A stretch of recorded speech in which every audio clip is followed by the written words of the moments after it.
Welcome back to this channel. I'm excited to have you. I'm very sure that you're there and I'm here. It's always exciting to just know that you're there. Thank you for always listening in.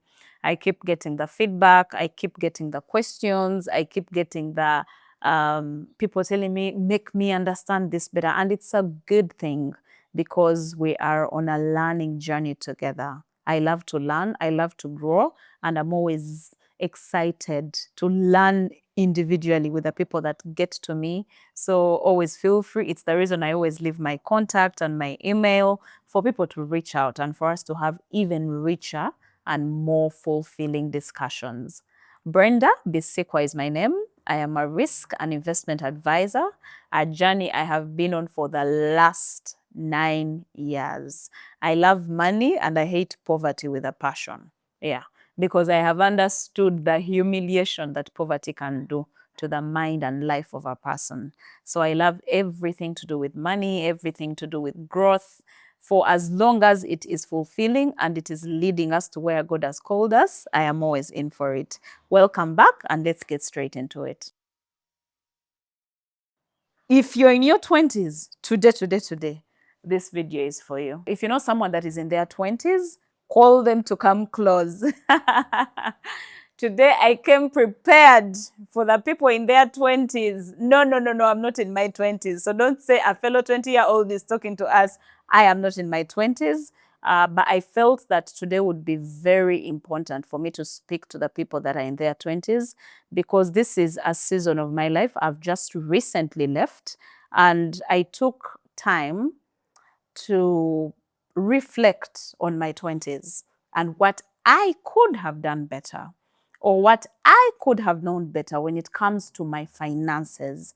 And I realized that if I had known better in my 20s, I would have actually done a lot of better when it comes to my finances. Yeah. So I saw the gaps, I saw the loops, I saw the mistakes, I saw the issues, and I decided that no.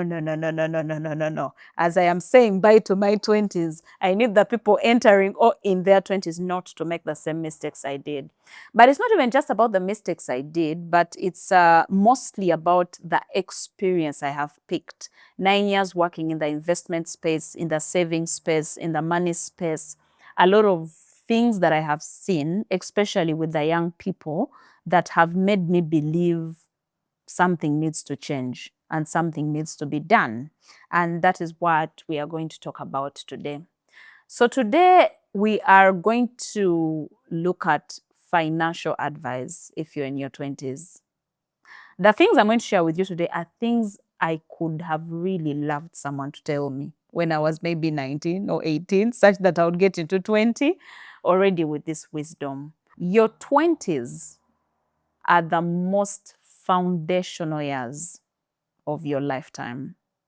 And when I say foundational, it doesn't take away the place of 0 to 20 being years of, it holds a certain place of foundation where you're being raised and nurtured, maybe by your parents or as part of a family.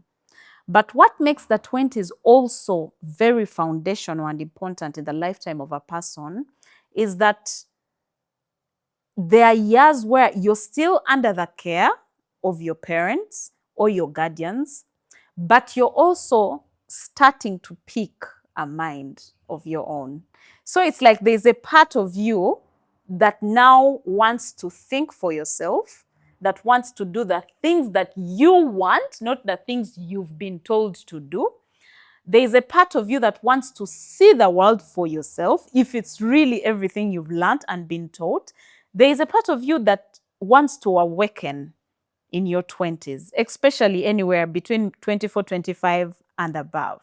There's a part of you that wants to see the world. And because of that, it becomes important what happens at that time. Because in your 20s, you can either make the choices that are going to determine a great future financially. So let's keep this financial, since we're talking about finances. Or you can make choices that are going to take you to the drain. Like the good book, the Bible says, death and life have been given to you. And then God encourages us, but I would choose life. He tells us, choose life. So I would love to encourage you today as well. In your 20s, you're presented with just two opportunities. You don't have more. You're either choosing life or you're either choosing death. And when it comes to your finances, it's pretty much the same thing. You're either choosing life or you're either choosing death at any one time, with any transaction you're making, with everything that you're doing, you're either choosing life or death. I recommend life. I wish I'd chosen life. I did in many ways. I did in some, but I wish I'd chosen life in totality. And I want us to get into it today. So what are some of those things that if you're in your 20s, you must do them if you're going to see a great financial future? And the first one is find a skill. In the Bible, in the book of Proverbs, chapter 22, I believe it's verse 29. Yes, Proverbs chapter 22, verse 29. It says that, do you see a man that is skilled in his work? He shall stand before kings. Yeah? And I cannot explain to you the wealth that that Bible verse carries. But with context of what we are talking about, it is pretty as direct as it is. If you are in your 20s and you're listening to me today, your 20s are the best time to pick a skill and to become the best at it, or to become one of the most notable names at it. When it comes to picking skills, there are many ways this can happen. So there are people who are naturally skilled. Like from the time they are young, we see that trait in them. From the time they are young, you see that they're a great speaker. You see that they're already good at the thing, and maybe all they will need is polishing, growing, and becoming better at it. But then there's this category of people who grow up and there seemingly seems like there's nothing about them. We can't see a proper skill that they have. We can't see a proper area that they are good at. It's a bit vague. So usually I was actually that kind of person. Growing up, I could not properly explain to you the thing I was good at. And also I didn't ask my parents. So it was for me to figure out. So when I started growing up and I had the advice of find a skill, I kept on asking myself, what is that gift? And then I also knew from reading from the Bible that God had given us gifts that we are supposed to serve the world with. And I used to ask myself, what is my gift? What is my skill? I asked myself that question for such a long time. And then I started asking the people around me, what do you think is the thing I'm good at? And people would say, when you speak, it sounds simpler. We understand. It's not very complicated. Yeah, it's maybe what I would equate to eloquence in speech. When you speak, it sounds simple. It's like I can quickly pick it. And it always came naturally to me. I didn't think it was anything to think it was a gift. I wouldn't be there saying eloquent speech is a gift. But then growing up and getting into mentorship and paying attention to it more, and of course listening to God more, I learned it's actually a thing that you can have and build and grow with. And that is one of the skills that I decided to build among others. Yeah. So there's usually something about you, yeah, that you either have naturally or that you can pick. I remember one of my mentors told us, and he said, if you're the kind of person that says you don't have a skill, go to Google or he said, YouTube, pick any and decide that you will be perfect at that one. And it was so funny. But the point that he was trying to make really is skill is what will make you stand before kings. Skill or being good at what you do is what will give you invitation into certain rooms, is what will give you invitation on certain tables, is what will make certain people call you out. You remember, like in the Bible, when Pharaoh had a dream and they were looking for somebody that could interpret the dream. They called magicians and they all failed. And then they had to send for Joseph, who came to interpret the dream. One of the things that I remember that the king said is he said he had been told that Joseph would actually interpret that dream. I remember one of the things that he said, if I'm to just paraphrase, he said that the king told Joseph that he had been told that he is the person that would be good at interpreting the dream. So it's a skill that God had given Joseph. And because Joseph was good at it, it made him stand before a king, and it made him become a renowned person that we talk about even today. So it's pretty much the same thing. Yeah. If you are skilled, you're going to stand before kings. So what am I encouraging you to do? Bambi, find a skill. Find a skill. If you do not yet have a job, get into internship. Go into someone's office and tell them, this is what I think I can do. These are the results I think I can deliver, and I am ready to give it a trial run for 3 months. And in those 3 months, if you're doing what you're supposed to do, I can tell you there is nobody that will let a good intern go. Do not be deceived that you will go to an organization and you do internship and you do it really, really well and excellently, and they will just let you go. In there, someone will say, I want her to come and work in my department. I want her to stay. Because do you know what? Most of the people are not actually doing excellent work. So when excellence is rare, so when excellence comes into a space, it will quickly be recognized because it is actually rare. So if you're in your 20s, find a skill. Find something you're good at. Find an area of your life you feel you can build with and start to build your life. I promise you, having excellence when it comes to your skill is one of the quickest ways to attract money. You can't even understand where the money comes from because you're a solution provider. People want you to provide solutions for them because of the skill that you have. So you're able to make money simply by being good at what you do. So find a skill. And then secondly, find guidance and mentorship. Like I told you, I looked at my life. I mapped it out. I mapped out my 20s and I was like, where was the problem? And I found that one of the missing gaps, or if not the only one for my case, was really guidance and mentorship. I keep telling my friends when we are joking in our free time, and I keep telling them, if somebody had grabbed me in Form 6 vacation, at that time, there are many mistakes that I wouldn't have made when it comes to my finances. And it's pretty much the same thing. Even the Bible encourages us throughout the book of Proverbs, yeah, to seek wisdom in all that you do. Wisdom is the principal thing in all you're getting. With whatever it is you're trying to get wisdom. And the same Bible says that God's people always will perish because of a lack of wisdom. So if you don't have wisdom, you can be sure that you're going to perish. Yeah. So one of my mentors usually says, any area of your life where you're struggling, it's a wisdom gap. It's not more money you need. It's not, it is a wisdom gap. And growing up, I have now started to understand that it's very true. It's always wisdom that is lacking. So if you are in your 20s, this is one of the greatest secrets I can tell you. Get into a place of guidance and mentorship. Sometimes getting into a place of guidance and mentorship might look like getting one person to work with you. But for some of us that are not able to get access to one person, it could look like getting into a growth space where the people are being mentored by a specific person.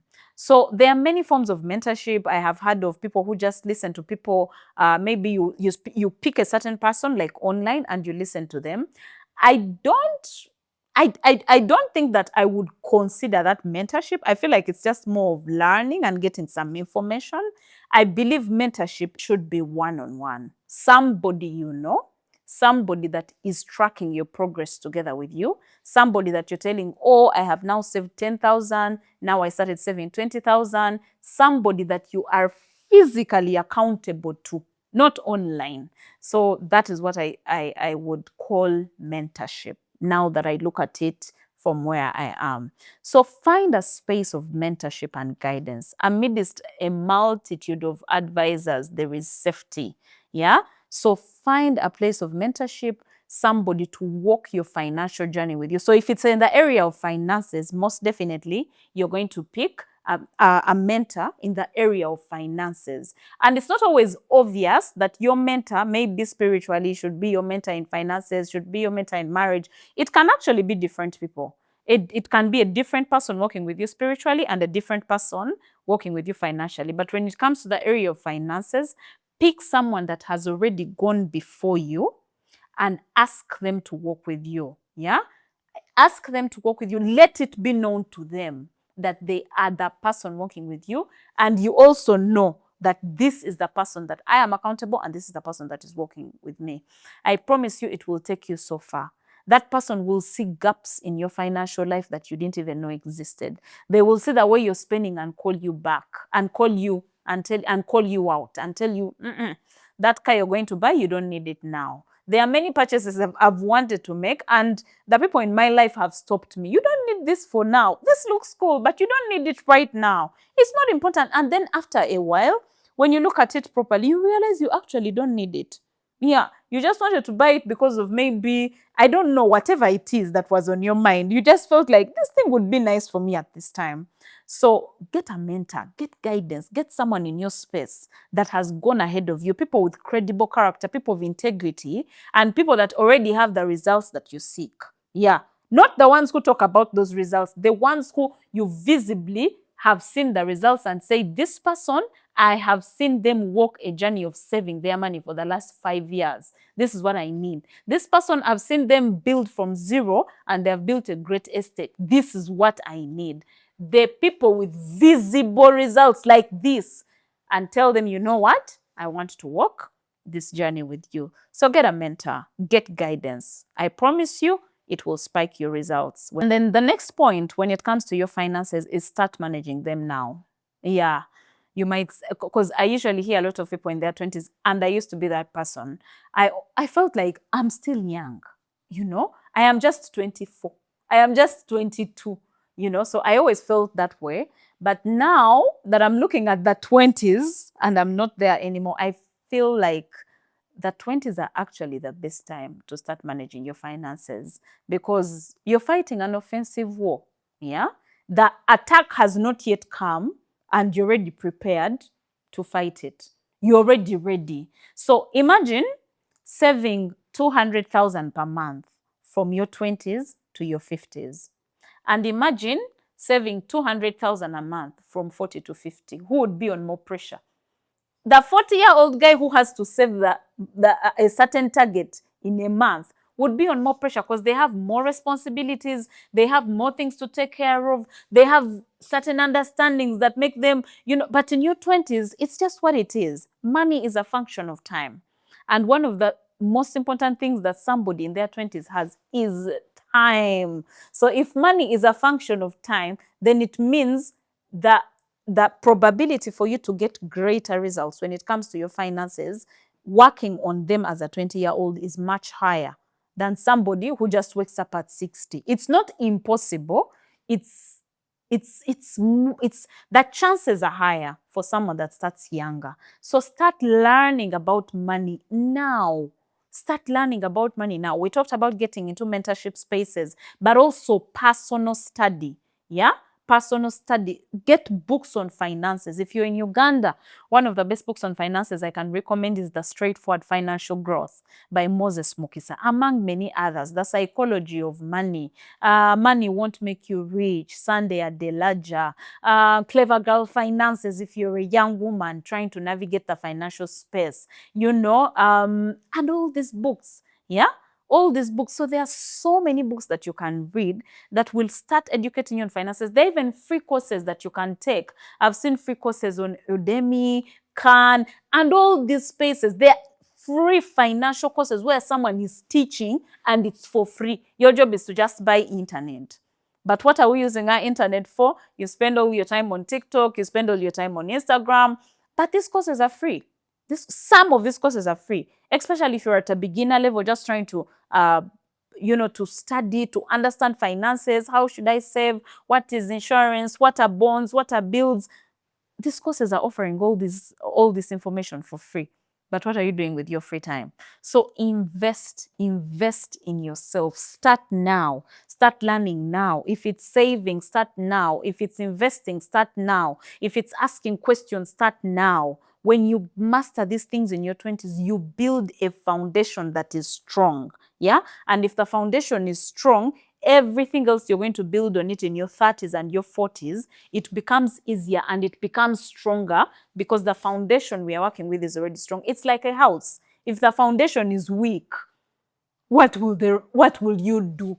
Yeah, it means at some point the whole thing will have to either come down, or if it stays up, it will be shaky, and people will even be scared of staying in it. So build a strong foundation in your finances. Start learning, start building, start going into financial literacy spaces, asking the right questions, reading the best questions, reading the best books. Like Benjamin Franklin says, the best investment you will ever make is in yourself. Our next point, and what I would advise for my dear friends in your 20s, decide the kind of life that you want to have now. Yeah. When you're in your 20s, you feel like I don't have to have it all figured out. And it's true. You don't have to have it all figured out in terms of the journey and how it's going to go. But you can have it figured out in what you want it to look like at the end. Yeah. I can be here and I know that at the end of my life, yeah, I want to be known as somebody that was very financially independent. I want to be known as someone that really knew God and his word. I want to be known as somebody that was a great mother. I want to be known as somebody that took 1,000 children to school fees. I want to be known as somebody that built hospitals. So you can decide the end from the beginning. So what we've not yet figured out is the journey it's going to take, the hiccups that will come on that journey. So sit down and look at the different facets of life, spiritually, mentally, physically, financially, purpose and impact, and decide in each of these areas of my life, what do I want to be, or where do I, have a clear picture of what you actually want your life to look like. I promise you, if you know what we are working towards, nobody will force you to wake up in the morning and go to work. Nobody will force you to be excellent. You will just find that you work because there is a life that you're working towards, that you already determined in your mind. You've determined that I will not suffer in this life. You've determined that money will not be my problem in this life. I will have my children go to great schools. I will have my parents, maybe if you're the kind of person who your parents will fully depend on you, I will have them well taken care of because I will have the money. I will have a gym in my home. I will have a spa in my home. Make those decisions and stick to them. If your mind can pick it, your life can turn into that direction if you actually work towards it. So decide now in your 20s, what kind of life do I want for myself? Do not wait to get into places where it's what it is. It has happened. I am now 50. I've ended up like this. What to do? One of my mentors usually says that by a certain age, that is just who the person is. Yeah. But in your 20s, you have a great opportunity to keep changing. Yeah. To say, no, I no longer want to be an inconsistent person. Now I'm a consistent person. And you become that. I no longer want to eat unhealthy. Now I'm a healthy person. And you become that. But my mentor so what he usually means is when you reach a certain age, it is what it is. And it's harder to change at certain ages than when you're in your 20s. In your 20s, it's very easy. Yeah. And like the Bible says, bad company corrupts good character. So get into spaces that make that change or that decision of going to the life that you want to build very easy for you. Yeah. Make it very easy for you. And that brings us to our last point, which is understand the value of relationships. Yeah. Yeah. I could talk all day about relationships, but like the Bible says, bad company corrupts good character. And that makes the opposite true. Good company influences great character. So please, in your 20s, make the best connections with friends that are building and going in the direction of the life you want to build. Your 20s is the best time to mend and make a healthy relationship with your parents. If you have any sort of issues with your parents, maybe your mom, maybe your dad, your 20s is the best time to repair and heal, because the same Bible tells us that by honoring our parents, we shall live well. Yeah, and we are trying to live well. We are trying to have a life that is healthy in our finances and wholesomely. So heal those relationships, make everything work. Interestingly, there is something that is attached to money and our relationship with our parents.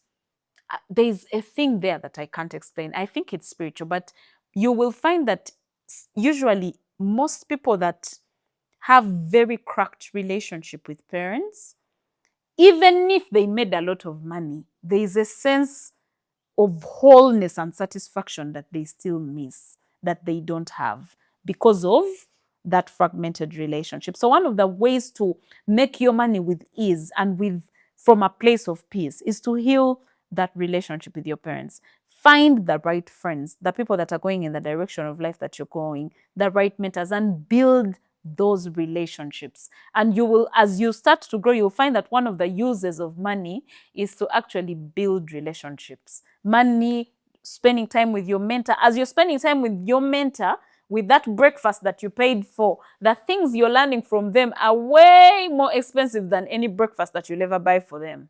I remember last week, no, 2 weeks ago, I took one of my mentors out for breakfast. I remember I sent her a message and I told her, hey, let's hang out for breakfast. And she was like, yes, please. I remember I met her at 8. I thought that the breakfast would end at 9, and then I rushed to work.